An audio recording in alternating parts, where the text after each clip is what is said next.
En það hefur mikið verið rætt mögulegar ástæður þess að stjórn FL Group liðaðist í sundur sumarið 2005.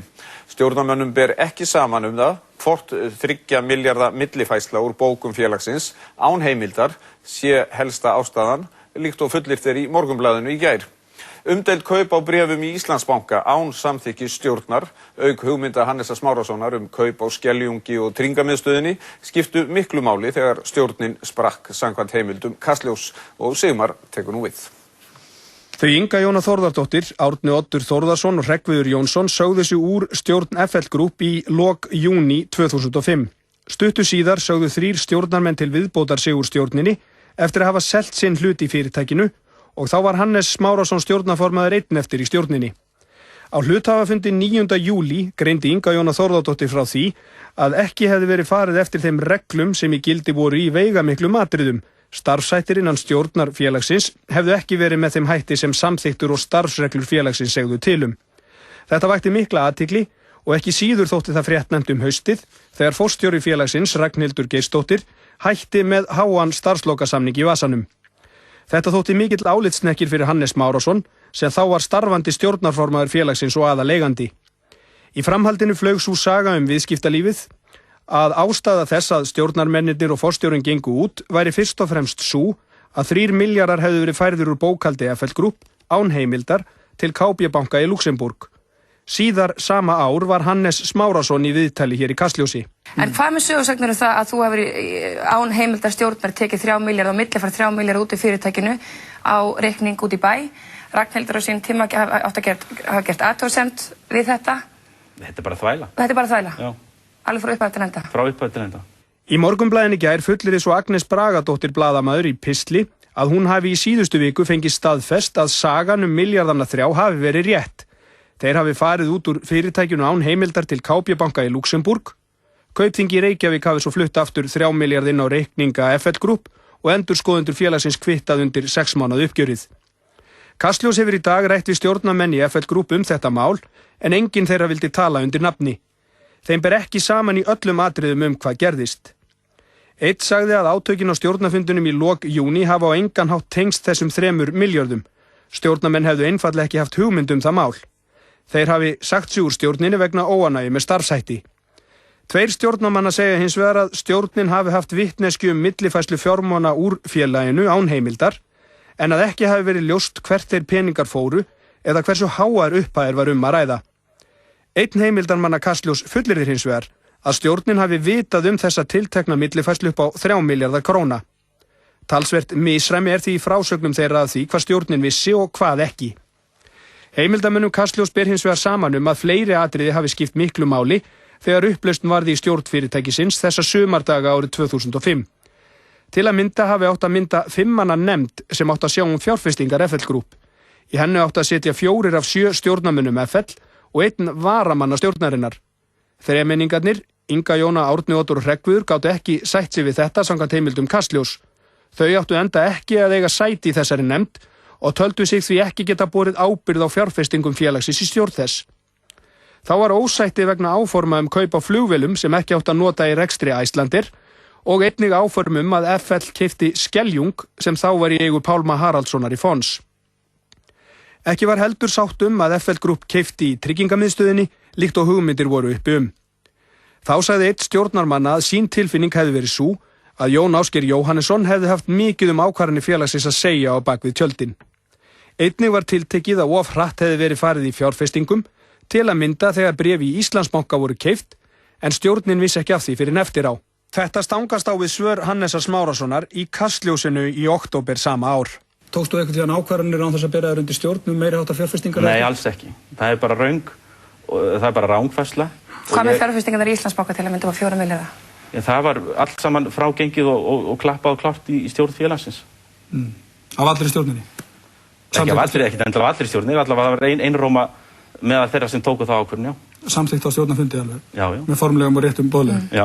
Allt þetta, og ekki síst kaupin á Íslandsbankabréfunum, höfðu mikið það að segja að stjórn FL sprakk á sínum tíma. Hannes Smárason svaraði grein Agnesar Bragadóttur með yfirlýsingu í gær og sagði fullyrðingar Agnesar ósmekklegar.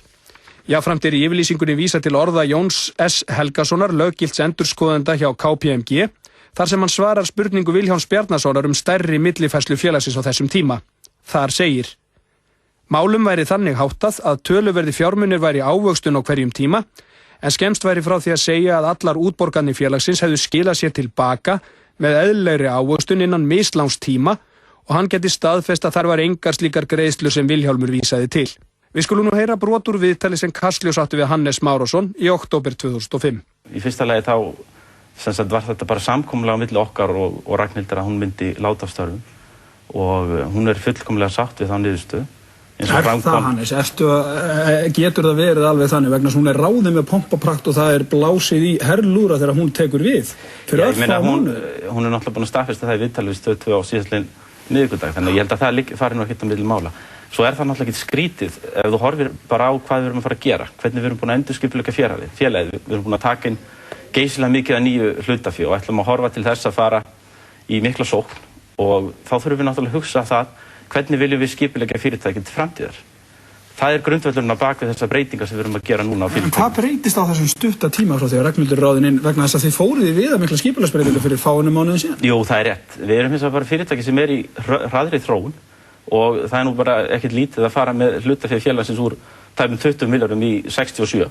Það myndi nú einhvern tímann verið kallað ansi mikil breyting á starfsemi félagsins. Þannig að þetta liggur náttúrulega bara í því að við erum að hreyfa félagið áfram og við tökum bara mið af þeim þörfum sem að félagið hefur til framtíðar. Og svona umbreyting, skipulagsbreyting í vor, nýr forstjóri ráðinn, stjórnin gengur út, nýr forstjóri gengur út og önnur skipulagsbreyting, þetta bara liður þó í einhver eðlilegu ferli, við skiljum þetta eða hvað? Já, það sem ég er að segja er bara þetta. Við vorum að kynna í dag með mikla breytingar á fyrirtækinu. Við erum að taka inn mikið nýtt hlutafé, við erum að kaupa danskt fyrirtæki. Við erum líka að fara í samstarf með KP banka í tengslu við leigu á flugvélum. Þannig að fyrirtæki sem að menn hafa verið að fylgjast með að þróast áfram. En talandi þá kaupan á Sterling, þetta félag sem að Pálmi Haraldsson í Fonds keypti, ekki fyrir löngu síðan á 4 milljarða. Hann núna að selja ykkur þetta inn í FL Group á 15 milljarða króna. Hvernig getur útskýrt þennan stóra mun á þessum stutta tíma? Já, í fyrsta lagi þá veit ég nú að hann keypti félag á miklu hærri töluheldur en 4 milljarða. Þetta var það sem kom fram. Hann verður að svara náttúrulega fyrir það sjálfur. Við teljum okkur eins og að hafa gert. Hvað keypti hann á þá? Já, hann upplýsir það. Það ekki mínum verkahring að upplýsa það, en það hef ég engar áhyggjur af því. En voru það hærri tölur en þessi 4 milljarðar semst? Já. Miklu hærri? Já. Lagði FL Group einhverja peninga inn í það þegar að Fonds keypti Sterling? Nei, alls ekki. En þú sjálfur persónulega? Nei, alls ekki. En félög eða fyrirtæki þér tengdum? Nei, alls ekki. Tengdum flugleiðum? Nei, ekki komið nálægt í. Þannig að þú hefur ekki á neitt nátt hagnast persónulega sjálfur að þessari... Nei, alls ekki. Sölu á Sterling inn í FL Group? Nei, alls ekki. Ég bara þverneita því. En hvað með sögursögnir það að þú hefur án heimildar stjórnar tekið 3 milljarða og millifært 3 milljarða út í fyrirtækinu á reikning út í bæ? Ragnhildur á sín tíma átt að hafa gert athugasemd við þetta? Þetta bara þvæla. Þetta bara þvæla? Já. Alveg frá upphaf til enda? Frá upphaf til enda. Væri ekki bara klókt? Enda líka nú horfum við bara á rekstur félagsins. Við erum að skila 8 milljarða hagnaði fyrir fyrstu 9 mánuðina. Þetta besti árangur sem félagið nokkuð tíma náð. Það ekki rekstrarhagnaður? Það líka rekstrarhagnaður inn í því. Það að hluta til í... Gengishagnaður hluta? Það líka, auðvitað. Við erum fjárfestingafélag sem að náttúrulega þýðir það að hagnaði félagsins myndast bæði út í rekstrinum og út í fjárfestingum. En væri ekki klókt Hannes af þér núna að útskýra bara hvað það sem að gera það verkum að Ragnhildur fór út vegna þess að það talað að það séu þarna einhverjir svona árekstrar, stjórnunarlegir árekstrar við þig og annað. Svo ganga þessar sögur sem við erum að vísa hér til og höfum heimildir fyrir ýmsu af því. Það nú bara þannig að sögur ekki staðreyndir og það var bara samkomulag það að hún hætti á félaginu. Það gerist í fullri sátt, bæði hennar og stjórnarfélagsins. En Hannes, við höfum ákveðna heimildir fyrir þessum sögum. Þetta ekkert eitthvað sem kannski við grípum alvörulega lofti. Já, þú voru þá bara að kanna þessar heimildir betur. Þetta þannig sem við höfum ákveðið að skýra frá þessu ferli og þetta var bara gert í fullkomni sátt. Var aldrei neitt ágreiningur á milli ykkar? Auðvitað kom alltaf upp mál sem að mönnum greinir á. Það bara eðlilegt. Gagnrýndi hún þín stjórnunaraðferð? Nei, alls ekki. Það var ekki þannig.